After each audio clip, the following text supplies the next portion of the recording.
Yesterday, Brady with a nice note for Brees on Twitter. Congratulations, my friend, on an incredible career. Thank you for the inspiration and dedication on and off the field. Look forward to seeing what is next. And so let's bring in the rest of the crew here. And, you know, Dan Orlovsky, where do we begin? I mean, you played the quarterback position. I know how much admiration you have. How do we describe what made Drew Brees so special as a player for 20 years? Yeah, one, Drew Brees is the greatest NFL free agent signing ever. Yes, better than Reggie White. Yes, better than Peyton Manning. And yes, better than prime Deion Sanders. I think Drew Brees is one of the greatest players, certainly at his position, to ever come into the NFL. He's also one of the greatest people to ever come into the NFL and the impact that he had on his organizations. And then, Greeny, lastly, he absolutely has earned a seat at the table when we have the conversation, greatest of all time at the position. When we look at NFL records, Drew Brees' name is going to be up there on a ton of them, if not at the very top. So he's the greatest free agent signing in the history of the NFL to me. Yeah, and Neek, you know, you played against him. And so I just wonder, what would when we talk about what made guys uniquely great, I mean, you look at the guy, and there was nothing imposing about him physically, all the rest of that. What made him so difficult to be on the field against?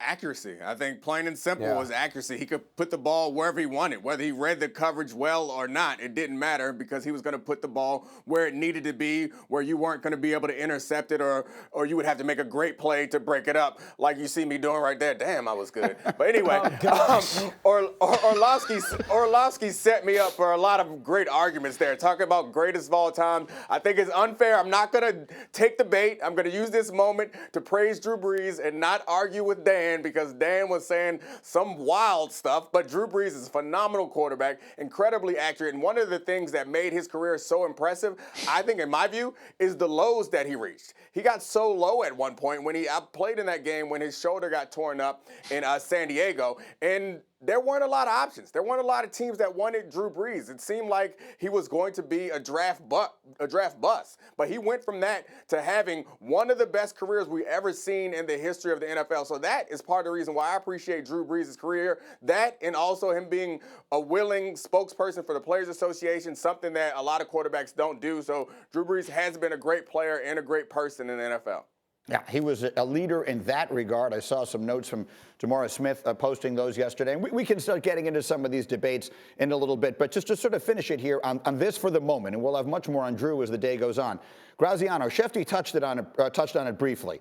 People across the sports spectrum yesterday will see the note that Taysom Hill signed a $140 million contract with the Saints. And I think most people will say, wait, what?